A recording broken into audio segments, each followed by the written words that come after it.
The year was 1882, and the town of Redemption Creek, Wyoming, had gathered for what should have been a solemn occasion. Sarah McKenna stood on the steps of the territorial courthouse, her weathered hands gripping the shoulders of her two youngest children, while 5 others huddled behind her worn skirts. At 32, her face bore the deep lines of a woman who had lived twice that long. Her husband had been dead 6 months, crushed beneath a fallen pine while trying to clear land that would never be theirs. The bank had taken everything.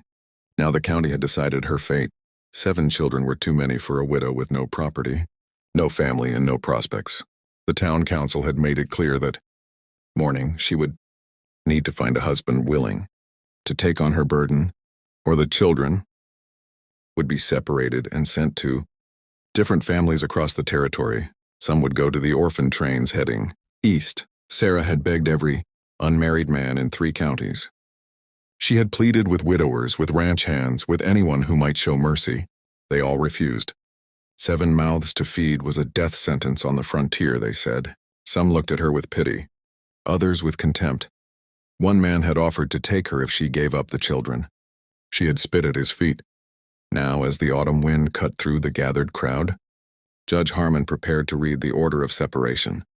Sarah's eldest daughter, 14-year-old Emma, began to weep silently. The younger children didn't fully understand, but they pressed closer to their mother, sensing the terror in her trembling body. Then the crowd parted. A man on horseback emerged from the back of the assembly, tall and broad-shouldered, his face shadowed by a wide-brimmed hat. Nobody knew him. He had arrived in town 3 days prior, a mountain man who had come down from his ranch in the high country to sell furs and buy supplies. His name was James Thornton, and he was a legend in whispers, a man who had survived winters that killed other men, who had built a ranch, with his bare hands in country, so remote that some said it touched the clouds. He was 40 years old and had never married. James dismounted and walked through the silent crowd with the deliberate pace of a man who had made up his mind. He stopped 10 feet from Sarah and removed his hat, revealing steel-gray eyes that held something unexpected: kindness. "Ma'am," he said, his voice rough from disuse but steady, "I heard about your situation. I have a ranch 30 miles north. It's hard country and the work never ends, but there's space enough for a family. I'm offering you a choice, not a charity. If you'll have me as a husband, I'll take you as my wife, and I'll take all 7 of your children as my own." The courthouse square fell into shocked silence. Sarah stared at him, unable to speak, searching his face for cruelty or deception. She found neither. "Why?" she finally whispered. James looked at the children, then back at her. "Because I know what it's like to be alone," he said simply, "and because a family shouldn't be broken for the sin of being poor." Sarah's knees nearly buckled. The judge sputtered, asking if James understood what he was promising. James never looked away from Sarah's eyes. "I understand perfectly," he said. "Do you accept?" Sarah glanced at her children, at their frightened, hopeful faces, and then back at this stranger offering salvation. Through tears, she nodded. The journey to James Thornton's ranch took 3 days by wagon, climbing higher into the Rockies until the air grew thin, and the pines stood like cathedral pillars against impossible blue skies. Sarah sat beside her new husband in silence, studying this man who had altered the course of their lives with a single decision. He spoke little, but his actions revealed his character. When the youngest children grew tired, he carried them without complaint. When supplies ran low, he gave his portions to the older boys. When Emma asked fearfully what he expected from them, he said only, honesty, hard work, and kindness, nothing more. The ranch, when it finally appeared, took Sarah's breath away. It sat in a high valley surrounded by peaks still touched with snow, a sturdy log house beside a clear stream with pastures stretching toward the tree line. It was beautiful and impossibly isolated. James had built it all himself over 15 years.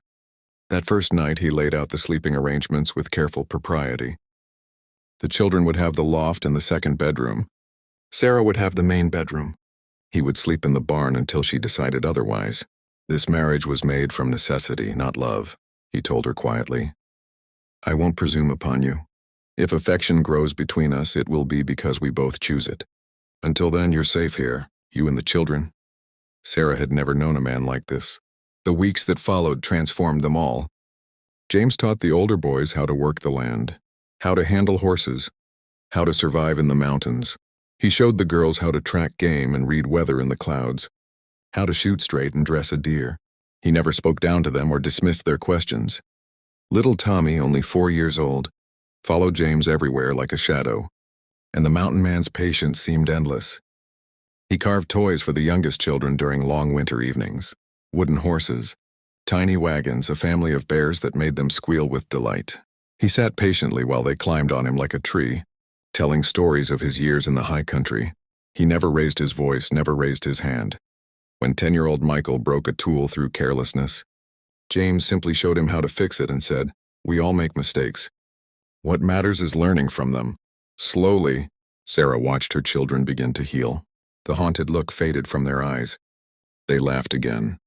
They played. They called him Papa James, tentatively at first, then with growing confidence and love. And Sarah herself began to change. The constant fear that had lived in her chest since her first husband's death started to ease. She watched James sit up through the night with her sick son, pressing cool cloths to his fevered head and singing old songs in a surprisingly gentle voice. She saw him defend Emma from a visiting trader who spoke disrespectfully, his quiet words carrying such steel that the man apologized immediately and left. She witnessed him give away half their winter stores to a Shoshone, family facing starvation, then worked twice as hard to make up the difference without complaint. She noticed how he always served the children first at meals, how he mended their clothes when he thought no one was watching, how he built Emma a private corner in the loft with a curtain for modesty as she grew into womanhood. He anticipated needs before they were spoken and solved problems before they became crises. He was teaching her sons to be good men by example, showing them that strength and gentleness were not opposites but partners. Her daughters were learning that they deserved respect and kindness, that their voices mattered. For the first time in her life, Sarah understood what it meant to have a true partner. One evening, as the first snow fell, Sarah found him alone by the barn, staring at the mountains. "Why did you really do it?" she asked. "Take us in?" James was quiet for a long moment. "My parents died when I was 8, he finally said. Fever took them both within a week. I was sent to live with an uncle who worked me like a slave and beat me daily. When I was 14, I ran away to these mountains. I nearly died that first winter, but I survived, and I swore that if I ever had the chance to be the man who saved a child instead of using them, I'd take it. You gave me that chance, all 7 times over." His eyes glistened. "I built this ranch thinking I'd always be alone, that I didn't deserve more. Then I saw you on those courthouse steps and I saw myself. I saw those children's faces and I remembered being that afraid. I couldn't walk away." Sarah stepped closer, seeing this lonely, powerful man for who he truly was. "You saved me too," she whispered. "I was drowning and I didn't even know if I wanted to keep swimming. You gave me a reason. You gave us all a reason." James turned to her fully, and for the first time she saw hope in his eyes. "Maybe we saved each other," he said quietly. Sarah took his hand. "I think we did," she said. "And James, you don't have to sleep in the barn anymore. Come home." That night, James Thornton finally came home to the family he never thought he'd have. That spring, when the wildflowers covered the valley, the children witnessed their mother and James exchange true wedding vows they had written themselves. Emma played the fiddle. The boys stood proud as witnesses. The little ones scattered wildflower petals. And in a valley so remote it seemed to touch heaven, a family born from desperation became bound by love. The mountain cowboy's choice had indeed stunned the West, but it proved something more important. That family is built not by blood alone, but by the courageous choice to love when the world says it's impossible.